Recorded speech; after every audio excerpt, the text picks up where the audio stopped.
berantem. Ya, dia nggak tahu, kita nggak tahu, berantem. Akar rumput nih, yang berantem kan ya akar rumput.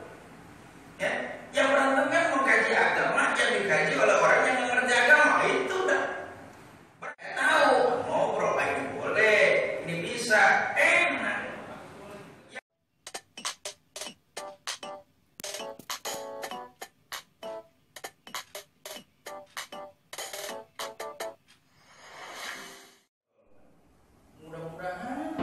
مولاي صل وسلم دائما أبدا على حبيبك خير الخلق كلهم.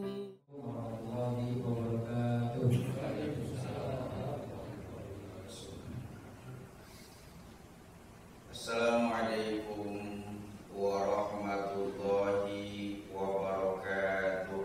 Waalaikumsalam warahmatullahi wabarakatuh. Innal hamdalillah wassalatu wassalamu ala Rasulillah wa ala alihi wa ashabihi wa man tabi'ahu wa wala.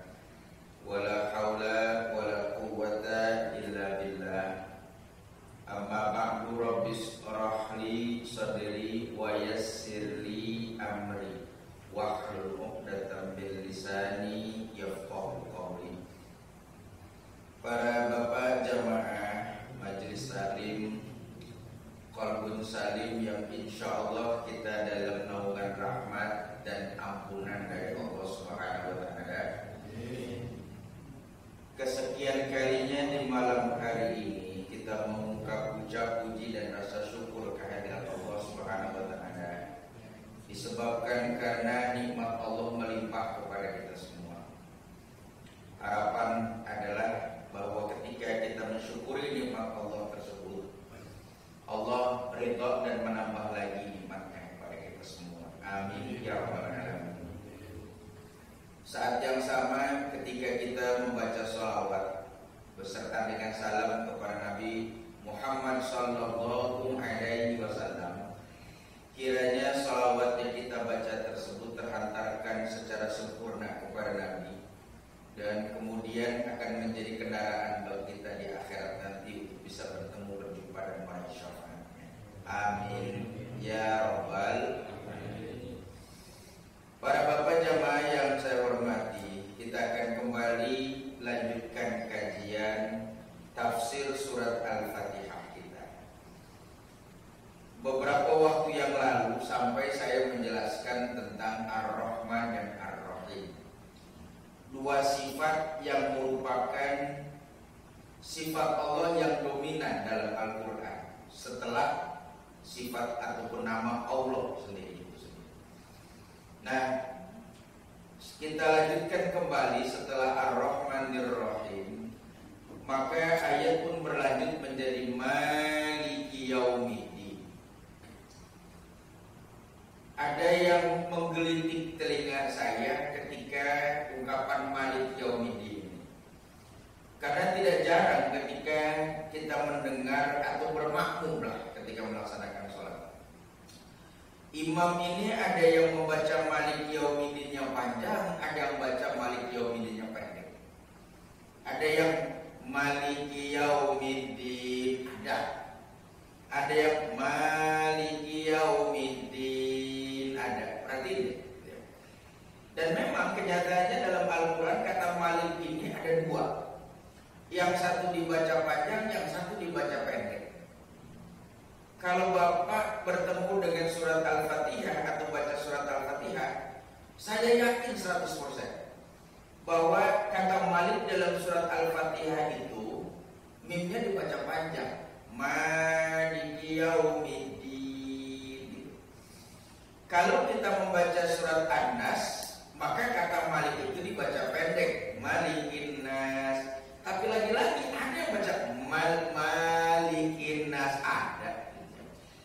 Nah, kalau melihat yang benar yang mana, sepenelusuran saya dengan pandangan para ulama, yang panjang itu pada saat kita membaca surat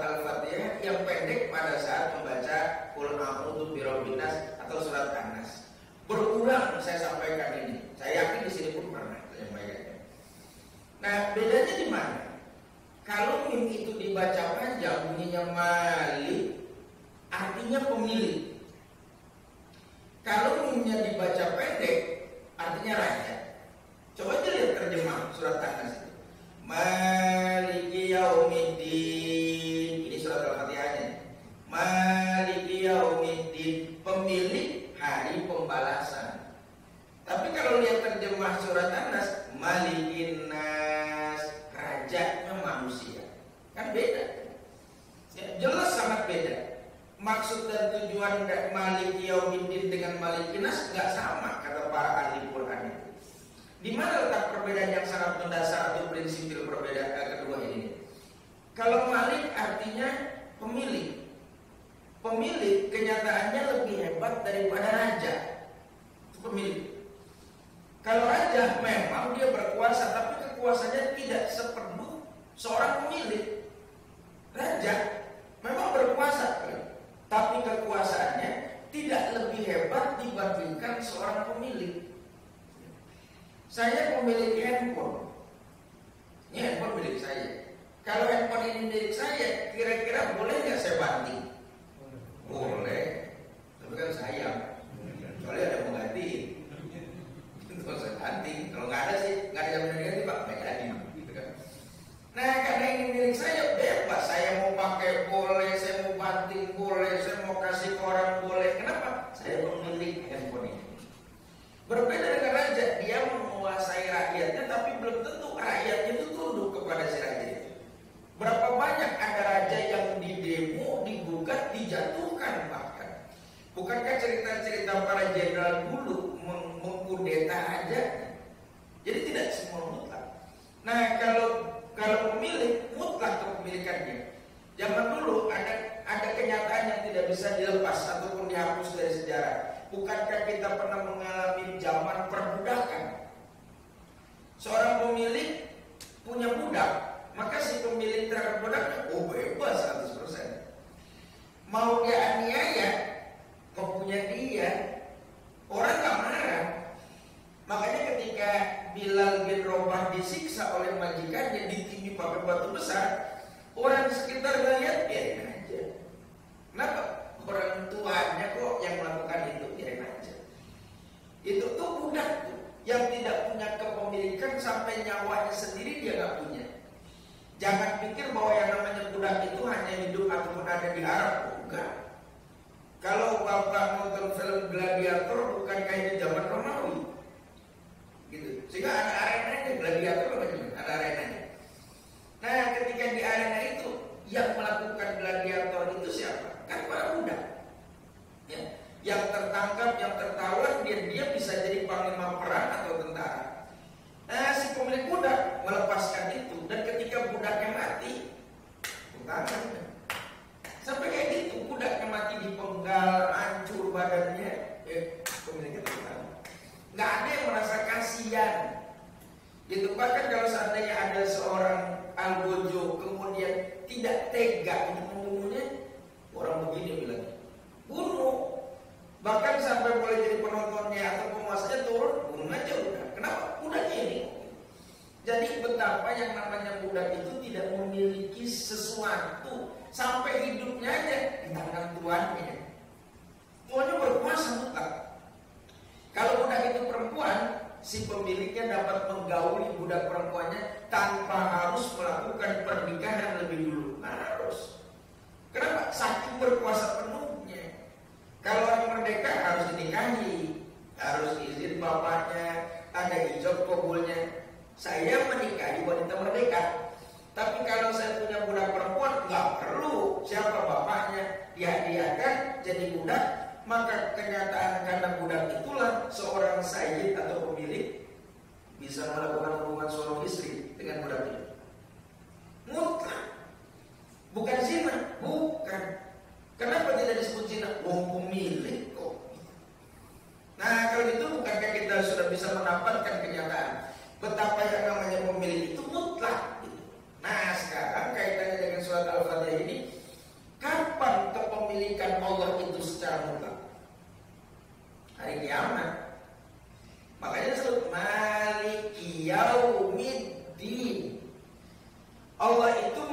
pemilik pada hari kiamat nanti, mutlak. Kalau di dunia ini, Allah memberikan kebebasan kepada manusia dunia. Tapi kalau di akhirat Allah mutlak menjadi pemilik. Makanya pemilik hari akhirat. Karena kita nggak punya pilihan kalau sudah di akhirat. Kalau tadi Bapak di masjid melaksanakan yasinan, akan ketemu ayat al-yawma nakhtimu ala afwahihim wa tukallimuna aydihim wa tashhadu arjuluhum bima kanu yaksibun. Ketemu kan? Al-yawma pada hari kiamat itu nakhtimu ala afwahihim, kami kunci mulutnya. Kami jadikan tangan mereka bicara, kaki jadi saksi. Ada nggak kemampuan kita terhadap tubuh kita sendiri? Nggak ada hari kiamat. Tapi kalau di dunia ini, kata ulama, Allah itu malikin nas, raja manusia, yang belum tentu kekuasaannya itu diakui oleh manusia. Ada orang nggak ngaku kekuasaan Allah, ada. Kita nyebutnya maaf kafir. Kafir 1400 tahun yang lalu ini istilah-istilah yang biasa-biasa aja. Sekarang aja karena kita melakukan pembicaraan dan kemudian digunakan pada lain tempat, kafir jadi gak enak disebutnya. Dulu orang disebut kafir biasa-biasa aja.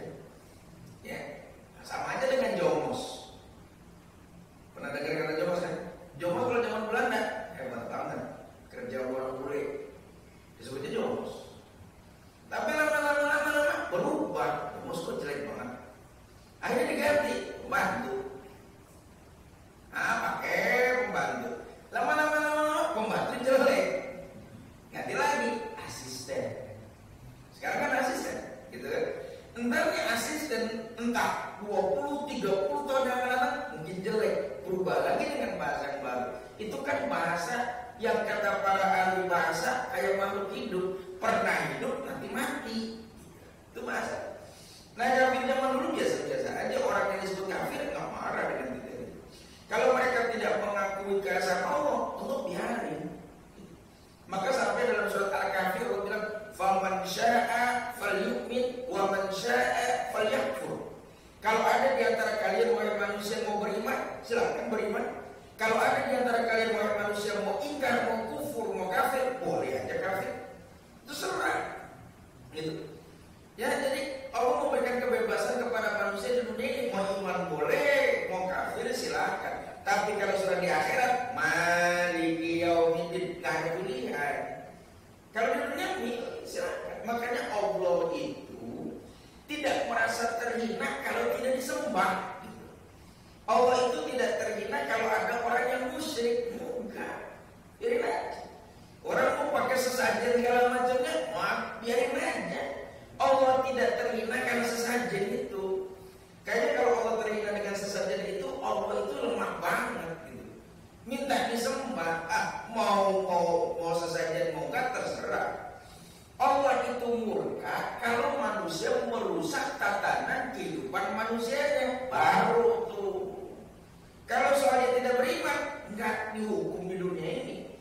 Seringkali iman itu ungkapan Al-Quran balasannya nanti di akhirat. Itu nanti di akhirat kami akan sediakan bagi mereka neraka dan segala macamnya. Akhirat berkaitan dengan ganjaran iman. Tapi kalau murka kaitannya dengan tatanan kehidupan manusia yang dirusak. Sampai ada dalam juz amma itu alam taro kaifa fa'ala rabbuka bi'ad. Itu surat Al-Fajr. Alam taro kaifa fa'ala rabbuka bi'ad irwadatil iman allati lam yukhlaq misla fil bilad wa thamud alladziina jabu sahra bil wad wa fir'auna dzil awtad alladziina taghaw fil bilad fa'tharu fiha al fasad fa sabba 'alaihim rabbuka wa sawta 'adzab. Jadi apakah sudah dengar kabar tentang kaum Ad?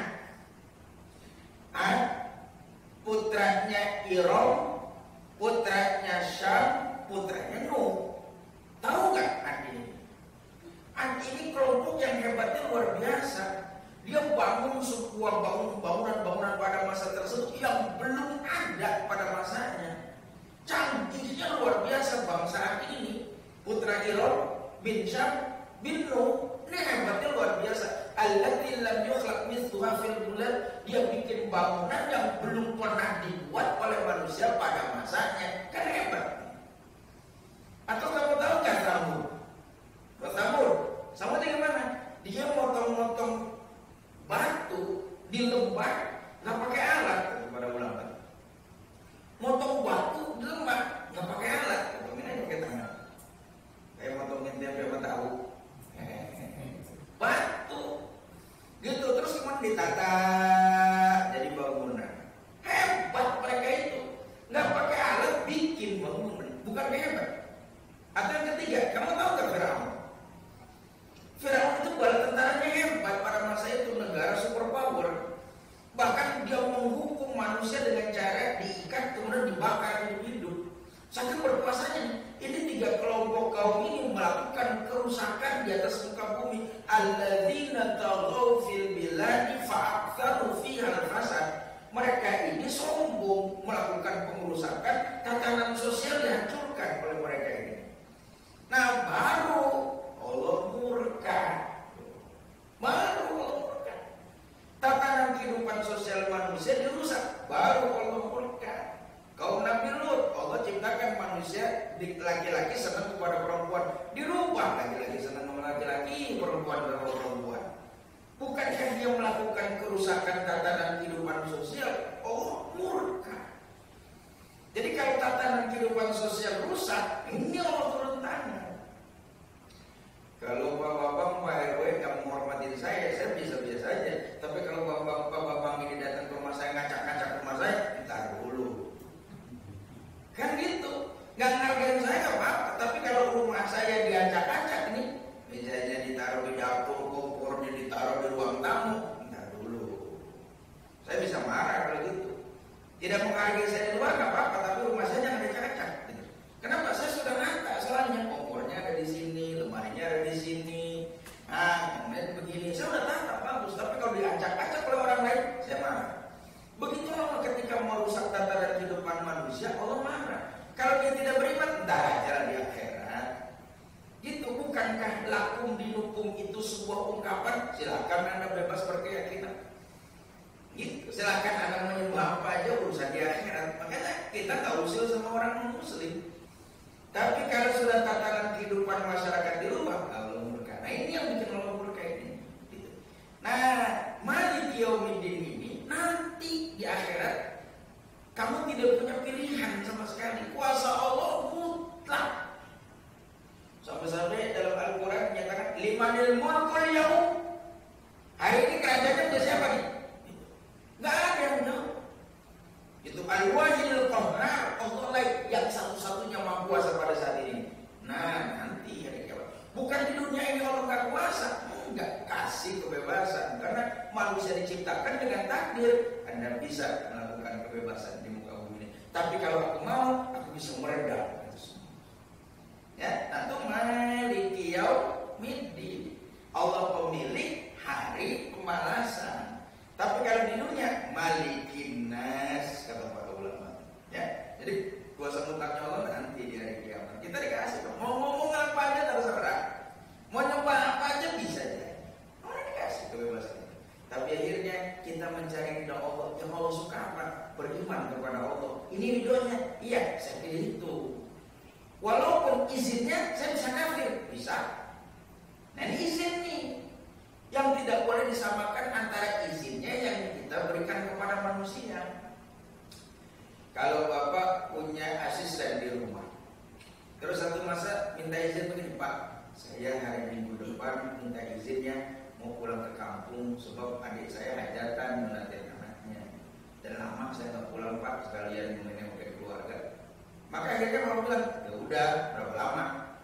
Seminggu lah Pak, insya Allah Senin berikutnya saya udah di Jakarta lagi pagi-pagi. Udah hati-hati ya. Dia dapat izin nggak? Dapat izin nggak? Dapat kan? Artinya izin itu ada dibenarkan, dibolehkan, saya restui untuk pulang kampung, gitu kan? Nah itu izinnya minta ini. Tapi kalau Bapak ketemu dengan kata izin dalam Al-Quran, bukan begitu. Lah apa namanya dalam surat dalam ayat kursi itu kan ada kata izin. Allahu la ilaha illa huwal hayyul qayyum la ta'khudhuhu sinatun wa la nawm lahu ma fis samawati wa ma fil ardh man dzal ladzi yashfa'u indahu illa bi'izni. Nggak bisa terjadi sesuatu itu kecuali dengan izinnya. Izin itu bukan berarti Allah merestui.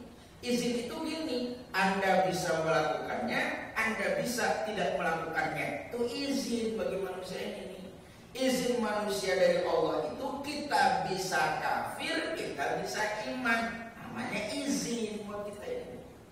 Bisa, bukan berarti Allah membenarkan. Silakan pilih mau iman atau mau kafir. Sebab manusia ada izin, bisa beriman, bisa kafir. Silakan milih. Gitu. Ya itu izin tuh. Kaitannya kalau dengan ayat Al-Quran beda dengan izinnya kita. Bukan restu. Makanya kalau ada orang tanya, Pak, kalau orang maling terus kemudian sampai sukses itu kan karena memang dia dapat izin dari Allah ya Pak. Bukan begitu. Kalau dia nggak diizinin kan nggak mungkin Pak dia bisa maling. Bukan gitu. Dia yang maling ini bisa maling, bisa enggak. Nah, itu izin namanya. Akhirnya ketika dia memutuskan enggak, nah ini yang dia pakai. Gitu. Jadi nggak sama tuh antara izin yang dilakukan oleh yang kita pakai dengan izin yang ada dalam Al-Quran. Malaikat nggak ada izin untuk kafir, ingkar, nggak ada. Makanya malaikat itu nggak ada yang ingkar kepada Allah. Kenapa? Karena nggak ada izin untuk itu. Taat semua. Makanya kita belum pernah kan dengar ada malaikat murtad. Pernah dengar nggak?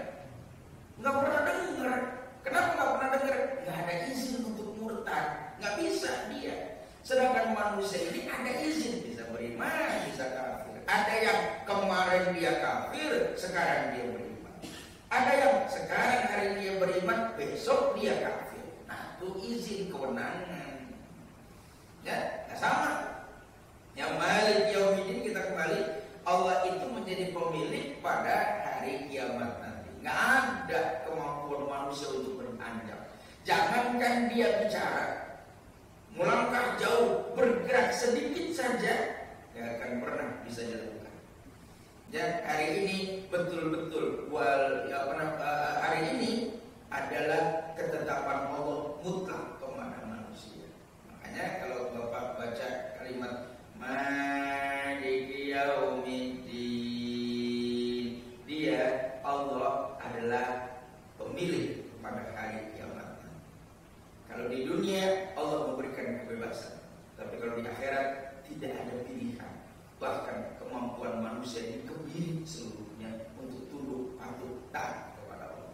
Kalau di dunia ada yang ditetapkan oleh Allah untuk patuh dengan paksaan, ada yang ditetapkan oleh Allah diberikan kebebasan seperti manusia. Air adalah makhluk yang kata para ulama merupakan makhluk yang tidak diberikan izin kecuali satu, dia mencari tempat yang rendah. Begitulah air, maka dia tidak mampu dari bawah naik ke atas. Tapi manusia bisa naik ke atas, bisa turun ke bawah. Begitulah izin Allah kepada manusia itu. Sehingga manusia adalah makhluk yang memiliki kebebasan. Ya, itu mari. Lanjut ayat. Iyyaka na'budu wa iyyaka nasta'in. Iyyaka na'budu wa iyyaka nasta'in. Sebelum lebih jauh melangkah, pertama saya ingin menyampaikan pesan begini. Iyyaka itu dalam tulisan Arab ada yang ya-nya bertasdid, ada yang ya-nya enggak bertasdid. Kalau lihat di kamus itu, ada yang bersyiddah bertasdid, bacanya nyentak. Iyyaka na'budu, iyyaka, iyyaka, ya-nya ada syiddah sehingga nyentak dibacanya iyyaka. Ada yang iyyaka itu nggak ada syiddahnya, jadi bacanya datar iyyaka. Jadi ada iyyaka, ada iyyaka. Lihat dari kamus. Bedanya apa? Kalau iyyaka itu kata ganti, hanya kepadamu. Iyyaka hanya kepadamu. Gitu. Kalau iyyaka artinya sinar matahari. Kalau lihat dari kamus bahasa Arab, iyyaka ai Dhawu syamsi, sinar matahari. Bukan kamu. Nah, kalau kita nggak nyentak dibacanya nih, artinya berubah banyak. Kalau kita bilang iyyaka na'budu wa iyyaka nasta'in, nggak disentak, maka terjemahnya kepada sinar matahari kami beribadah dan kepada sinar matahari kami minta pertolongan. Ya Sinto, gitu kan? Padahal di sholat berubah kayak gitu. Tapi kalau nggak tahu gimana Pak? Nggak apa-apa. Kalau nggak tahu, sebab orang itu bakal dijerat hukum kan karena dua, sering saya bilang. Satu, kalau dia ngerti. Dua, dia sengaja melanggar. Yang dalam bahasa kitab dibilang aliman, amidan. Dia ngerti, dia sengaja melanggar. Baru tuh yang akan dijerat. Kalau nggak ngerti, meskipun dia melanggar, tapi ketidakmengertian yang disebabkan karena ketidakmengertian nggak dijerat. Jadi semakin banyak orang tahu itu, semakin dia kena hukum. Makanya enakan kita nggak banyak tahu, nah, gitu. Nggak banyak hukumnya. Tapi kemudian kalau gitu rugi dong Pak jadi orang alim. Enggak juga. Sebab Allah bilang Allah ngangkat derajat orang yang ngerti dibandingkan dengan orang awam. Ada kelebihannya. Tapi kalau saya nggak tahu gimana, nggak apa-apa. Tapi besok nih, kalau Bapak udah Isya, besok subuh, bacanya nyentak. Semua nih, terutama yang paling kedengeran kan imam. Ya, ini yang jadi imam nih, Pak Yaman, Pak Aris, siapa lagi? Kedengeran banget baca iyakanya. Ya, dan iyyaka na'budu wa iyyaka nasta'in. Saya jadi makmum aja deh, gitu. Maunya begini, ya orang nggak ngerti deh. Gitu. Ya, gitu. Ini orang nggak ngerti. Gitu. Dia bacanya kayak gitu. Sah bagi dia, sah. Tapi bagi saya ini nggak sah. Kalau bagi saya, kenapa? Saya ngerti nggak boleh begitu.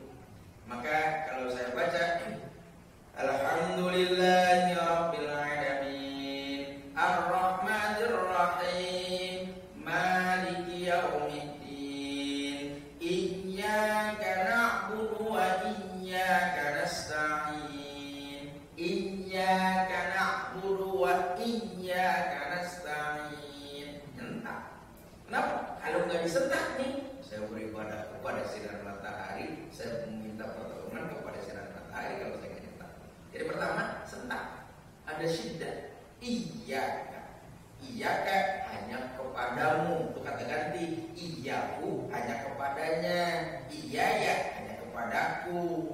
Iyyana hanya kepada kami. Nah itu kan kata ganti. Ya.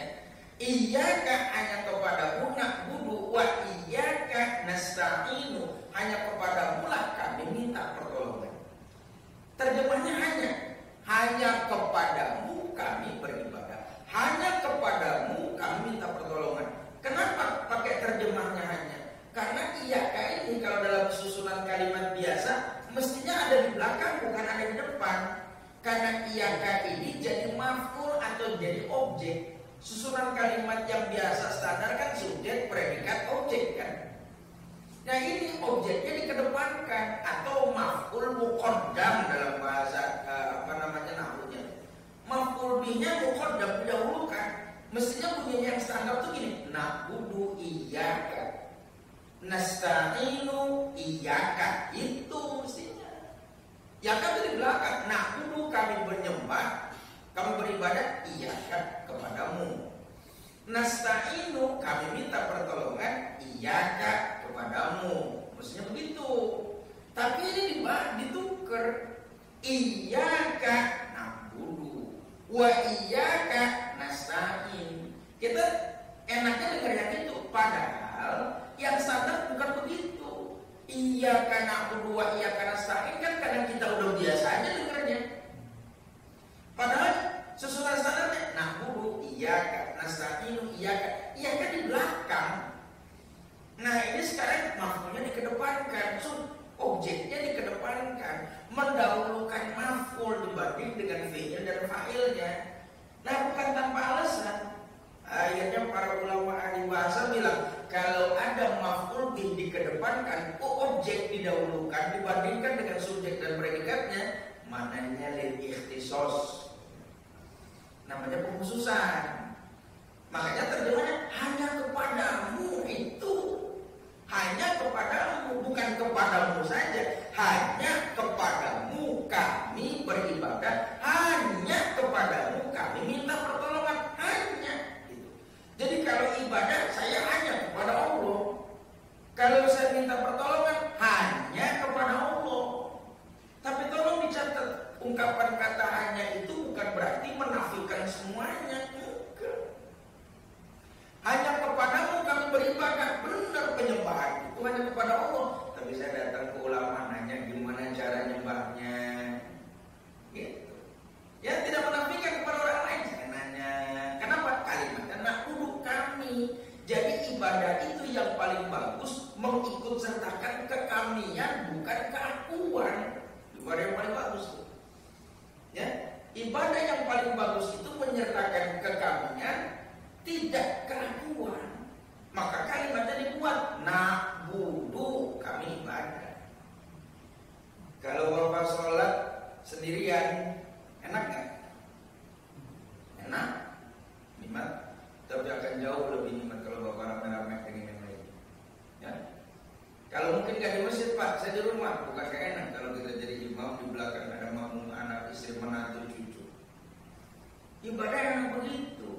Dibanding saya sholat pak sendirian maghrib enak, tapi kalau kita dengan orang lain lebih enak lagi. Ibadah itu kekamian, bukan keakuan. Ya kalau semua sama nih dalam kondisi ibadah, semua pahamnya sama, semua keyakinannya sama, semua sama, enak kita. Nggak percaya nih, buktiin aja nih. Kalau kita beda sama orang lain nggak enak. Nggak enak, kita lebih pintar dibanding dengan orang lain, sejujurnya nggak enak. Kita lebih tahu dibanding orang lain, sejujurnya nggak enak. Yang enak sama-sama tahu. Saya contohin aja nih, kalau bapak mimpin tahlilan, ada bacaan yang kita baca, makmumnya hafal juga, saya hafal, makmum hafal. Yang mimpin jadi imam enak. Ya coba aja kalau ada Bismillahirrahmanirrahim. Qul huwallahu ahad. Siapa yang nggak hafal qul huwallahu ahad? Semua hafal kan? Hafal. Makanya si imam bacanya pelan-pelan aja. Suaranya nggak kenceng-kenceng amat kan? Qul huwallahu ahad, Allahus samad, lam yalid wa lam yulad wa lam yakul lahu kufuwan ahad. Semua bacaan. Tapi kalau udah sampai bacaan yang kita hafal, makmum enggak. Ini agak kenceng dikit nih. Dan naik di intonasinya. Qulillahumma malikal mulki tu'til mulka man tasya wa tanzi'ul mulka mimman tasya. Bukankah kita perlu tenaga? Coba kalau semua hafal, saya hafal, tenaga nggak main. Kenapa? Semua enak. Nah kalau gitu, kalau sebuah komunitas semua paham, semua sama, enak. Yang repot kan gini nih, dia nggak tahu, saya nggak tahu, nah ini berantem. Ya, dia nggak tahu, kita nggak tahu, berantem. Makanya seringkali diskusi di WA group yang membahas sesuatu yang kita nggak tahu, bukan pakar, berantem. Besoknya pasti ada lagi grup. Kenapa? Yang mengkaji bukan pakar. Nah dirinya dengan sok tahu semua, repot kita ini. Kenapa? Dia nggak tahu, saya nggak tahu. Yang enak kan dia tahu, saya tahu. Ngobrol ini boleh, ini bisa, enak. Yang agak sedikit berat, saya tahu, dia nggak tahu, karena berat. Yang enteng dia tahu, saya tahu, enteng. Karena berat, saya tahu, dia enggak. Yang berantem, dia nggak tahu, saya nggak tahu, berantem. Makanya mengkaji sesuatu itu mesti pakar. Ahli, kalau ahli ngomong enak aja, udah dia ngerti, kita ngerti ngomong. Makanya kalau ada kumpulan ulama ngerti semua, akur aja ngomongnya adem-adem aja. Tapi di akar rumput nih, yang berantem kan di akar rumput. Ya, yang berantem kan mengkaji agama yang dikaji oleh orang yang mengerti agama, itu udah berantem nih kita. Ya, nah jadi kembali tuh iya karena kudu kepada engkau lah, hanya kepada engkau kami anaknya apa? Kekamian, kekakuan. Ya, kalau saya di sini bareng bapak enak ngomong. Ya. Kalau bapak di sini semua kumpul, nggak ada gurunya, jalan nggak ngaji? Nggak jalan. Paling ustadznya nggak datang nih, nggak ada bisa ngomong, udah keluar makanan, gitu kan? Udah sama Yasin pun udah. Gitu. Ada gurunya, jamaah nggak ada. Hebat nggak gurunya? Nggak hebat. Masa saya ngomong di sini sendirian? Kalau saya ngomong di sini sendirian, orang lewat. Udah lama dia kayak gitu, kan gitu. Jelek lagi. Kalau gitu bagusnya gimana? Gabung. Nah, kudu namanya kami ibadah enak. Makanya ibadah itu bikin kekamian, jangan keakuan. Walaupun keakuan itu sah, tapi akan jauh lebih baik kalau ada kekamian. Kedua, yang harus ada kekamiannya apa? Minta tolong. Kalau minta tolong itu ada kekamiannya. Hanya kepada engkau kami memohon pertolongan. Kami bilangnya memohon pertolongan. Hanya kepada engkau, tapi persoalan minta tolongnya kami minta pertolongan. Tidak menafikan orang lain dalam persoalan memohon pertolongan. Jadi kalau kita minta pertolongan kepada sesuatu, tidak lantas serta merta kita vonis musyrik yang kayak gitu. Enggak. Itu kita bisa minta tolong macam-macam. Tidak hanya dengan sesama manusia, dengan yang lain saja makhluk Tuhan kita minta tolong, walaupun tidak secara langsung. Kalau polisi mau nyari sesuatu, dia pakai anjing pelacak. Kalau gitu polisi minta tolong anjing, minta tolong nggak? Minta tolong. Dia punya kemampuan nih. Dilatih, kita minta tolong. Musyrik kan? Musyrik kan? Musyrik kan? Nggak ada orang yang bilang musyrik. Tapi kalau kita datang ke orang pintar dibilang musyrik, aneh kan? Gitu. Padahal kalau kita minta tolong, wasilahnya dia minta tolongnya kepada Allah. Gitu. Ada orang yang dibekali oleh Allah kelebihan yang kita nggak punya. Ada orang yang diberikan kemampuan atas masalah yang kita hadapi. Dia yang punya, kita enggak. Gitu. Kalau bicara tentang penciuman, minta anjing. Gitu. Boleh? Boleh. Musyrik apa? Enggak musyrik. Kenapa? Kan kita tidak menyatakan bahwa dia yang mengabulkannya. Ini alat bantu namanya. Jadi datang ke orang pintar nanya gimananya gitu, atau mungkin kiainya atau siapapun itu, selama kita tidak meyakinkan bahwa dialah pemutus persoalannya atau dialah yang menyebabkan persoalan saya selesai, musyrik kan kita bantuan. Nah, orang tua kita bilangnya nyare ya bawang. Bawang tuh minta bawangnya tuh gitu. Ada bawang buahnya, bawang ular, kan dia punya kemampuan gitu. Minta tolong dong ini, saya minta tolongnya kepada Allah. Sebenarnya sih ini makhluk yang merusak kita, tapi saya nggak punya kemampuan. Ada bawang ular, ada. Kenapa? Yang ini ular gitu. Ada bawang buaya, ada. Masing-masing punya kemampuan. Sehingga kalau kita minta bantuan, tidak lantas serta merta kita fokus musyrik. Gitu. Ya, kenapa? Karena Quran bilang nasta'in.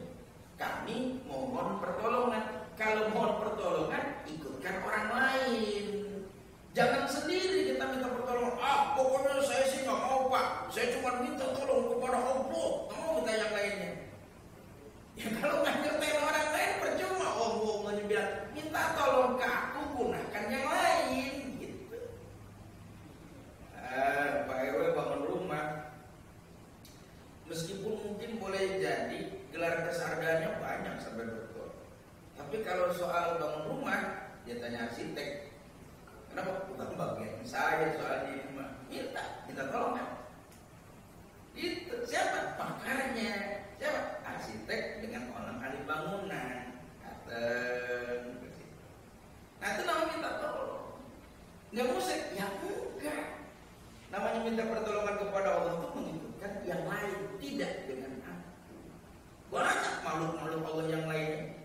Bahkan berburu sekalipun kita bisa menggunakan binatang sebagai ungkapan bantuan.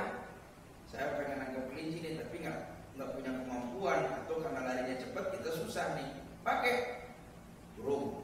Nah, Bismillahirrahmanirrahim. Pintar. Tuh, nyampe dapat dimakan. Bukankah kita sudah bertolong? Ya. Jadi banyak tuh binatang bisa. Bahkan sementara ulama bilang bahwa minta tolong kepada makhluk bernama jin sekalipun dibenarkan kalau sesuai dengan kemampuan. Gitu, sesuai kemampuan, karena dia punya kemampuan melebihi kita. Walaupun lagi-lagi ini ada konflik nih, ada yang bilang boleh, ada yang bilang enggak. Yang bilang boleh, nyatakan yang kita mintakan kemampuan dari jin itu, bukan dia yang mengabulkannya. Karena kemampuan jin itu punya kemampuan melebihi kita dalam satu waktu. Tapi di waktu lainnya boleh jadi kemampuan jin itu udah didahului oleh manusia. Nabi Sulaiman dalam surat Saba, dia panggil jin. Kenapa dia panggil jin? Kata Nabi Sulaiman, bikin aku patung-patung, kemudian bangunan yang tinggi-tinggi. Ya, kita Nabi Sulaiman. Itu makanya kan ada cerita katanya buru-buru dibikin sama Sulaiman kan? Itu mah Sulaiman orang Klaten. Itu. Eman dipanggilnya gitu. Nah Sulaiman itu ada di surat Saba. Maka Nabi Sulaiman memanggil jin. Apa yang diminta? Bikinin gedung-gedung yang tinggi dong. Bikinin patung-patung ya. Bikinin piring yang gede banget kayak kolam. Gitu. Maka jin bikin. Kenapa? Karena pada saat itu teknologi dari kemampuan Nabi Sulaiman dengan orang-orang belum sampai di situ. Belum sampai bikin bangunan tinggi, belum ada teknologinya. Gak mampu. Yang mampu apa? Jin. Bisa dia bangun. Oke, kita bangun. Bahkan bukankah Nabi Sulaiman juga mengundi? Ada Ratu Bilqis mau datang ke sini. Ya, saya pengen menunjukkan kekuasaan Allah. Adakah di antara kalian wahai para jin yang bisa ngambilin singgasana datang ke sini? Dia lagi tunjuk ke sini nih laporannya. Menurut Intel namanya Hudhud, gitu. Dia lagi jalan ke sini. Adakah di antara kalian yang sanggup mengambilkan singgasananya untuk datang ke sini? Bawa ke sini. Maka diri saya. Berapa lama? Kata jin, sebelum Anda berdiri. Gitu kan? Sebelum Anda berdiri, singgasana udah nyampe sini. Gitu. Satu lagi bilang, saya. Kamu bisa lebih cepat? Bisa. Berapa lama? Sebelum bening. Itu sebelum ada ngedip singgasana udah sini. Ini kan dari dulu ada persaingan di kalangan jin aja udah persaingan. Ini kan kayak Tiki lawan JNE. Udah saingan. Nah kalau gitu Nabi Sulaiman memilih, bukankah ada minta bantuan? Kenapa Nabi Sulaiman nggak bisa menghadirkan itu? Ada kemampuan jin, ada menghadirkannya dalam waktu sebelum berkedip. Ambilin. Bukankah minta pertolongan namanya? Kemampuan jin pada saat itu. Bikin bangunan tinggi, kemampuan jin pada saat itu. Minta bantuan. Sekarang kemampuan jin udah bisa disaingi. Sehingga kita nggak minta lagi ke jin bikin gedung yang tinggi. Nggak usah pakai jin. Cari kontraktor. Itu kan tender. Gitu. Bikin tender. Kenapa gini? Datang orang tuh. Itu dengan perusahaan-perusahaan, ada yang segini, lamanya segini, biayanya segini, tinggal pilih. Gak usah pakai jin lagi. Kenapa? Kemampuan jin udah bisa kita tandingin sekarang ini. Bikin. Kayaknya kalau zaman Nabi Sulaiman, Burj Khalifa dibikin sama jin kayaknya sih gitu. Cuma karena teknologi manusia sudah ada, gak perlu. Nah bukankah itu namanya nasta'inu, hanya kepada engkau kami minta pertolongannya. Kami mau ikut sertakan kemampuan makhlukmu yang mampu untuk mewujudkannya. Bukan musyrik. Enggak, mintanya kepada engkau. Tapi dia bisa bikin itu karena engkau anugerahkan kelebihan pada dia. Saya minta ke dia, dia hakikatnya minta kepada engkau. Itu, ya. Ini kalau udah bab ini kan sensitif nih, gitu. Musyrik dengan enggak musyrik kan beda-beda tipis. Akhirnya, saya mau takut Pak. Kalau takut, tinggalin. Ya, kalau takut tinggalin. Kenapa takut tinggalin? Kata Nabi, tinggalkan yang meragukan kamu, kerjain yang yakin. Saya Pak, tinggalin. Kalau ada rasa-rasa kurang nyaman, tinggalin. Tetapi jangan kemudian kita membunuh musyrik itu. Belum tentu dia melakukannya karena kemusyrikan. Saya sih nggak sengaja aja ya Pak. Saya nggak tahu itu musyrik apa enggak. Saya ninggalin aja deh. Ini yang aman. Tapi kalau enggak Pak, dia punya keyakinan sendiri begini, dia bisa melaksanakannya. Jadi apa yang kita duga sebagai kemusyrikan belum tentu ketika dilakukan oleh orang lain bagian dari kemusyrikan. Kita nggak paham apa maksudnya. Yang jelas nasta'in mengajarkan kepada kita, mau bantuan Allah, mau caranya gimana? Ikut sertakan orang. Bahkan mau bantuan Allah, ada orang yang disediakan oleh Allah agar bantuan itu datang. Siapa mereka? Orang-orang yang lagi kesulitan. Sampai-sampai Nabi berkata begini atau bersabda begini, Innallaha fi aunil abdi madamal abdu fi auni akhihi. Sesungguhnya Allah itu akan senantiasa menolong seseorang selama orang itu mau menolong kesulitan saudaranya. Itu Allah mau atau akan menolong seseorang selama orang itu mau menolong kesulitan saudaranya. Saya punya masalah, banyak masalah ini. Supaya masalah saya teratasi, gimana caranya? Saya minta pertolongan kepada Allah. Udah, saya doa, ya Allah, wa ya muyassir kullal asir, yassir alaina al-asir, fatayassar al-asir alaika yasir, hajatuna ilaika katsir, wa anta alimun biha wa basir. Ya muyassir kullal asir, wahai Allah yang memudahkan segala macam persoalan yang sulit. Yassir alaina al-asir, mudahkanlah kesulitan yang saat ini saya hadapi. Yassir alaina. Fatayassar al-asir alaika yasir. Karena sesungguhnya bagimu memudahkan kesulitanku adalah sebuah kemudahan. Saya sulit, tapi kalau di tangan engkau memudahkan kesulitan aku, sebuah kemudahan. Fatayassar al-asir alaika yasir. Hajatuna ilaika katsir, hajatku kepadamu banyak. Wa anta alimun biha wa basir, sedangkan kau maha tahu itu, maha lihat kesulitanku. Aku minta pertolongan, doa. Terus wujudnya gimana? Allah senantiasa akan menolong kesulitan seorang hamba selama hamba itu mau menolong kesulitan orang lain. Bantuin orang. Kesian takutnya dia nggak makan hari ini, jalan olahraga, terus terlihat ada bapak-bapak, ibu-ibu atau nenek-nenek mulungin botol-botol kosong. Sekilo berapa nih? 3.000. Bayangin aja botol kosong sekilo 3.000, sekarung berapa kilo? Cuma berapa duit? Kira-kira pagi ini udah nyarap belum ya? Sini. Kenapa? Saya nolongin, mudah-mudahan bisa makannya minimal sarapan pagi ini. Tidak seberapa. Sampai saya lihat mudah-mudahan kesulitan saya bisa diatasi oleh Allah. Saya nolongin dia, mudah-mudahan dia bisa makan. Mudah-mudahan kesulitan saya ditolong oleh Allah. Itu namanya Allah senantiasa akan membantu kesulitan seseorang kalau orang itu membantu kesulitan saudaranya. Itu. Mintanya. Karena saya senang banget kalau doa itu. Udah doanya bersajak.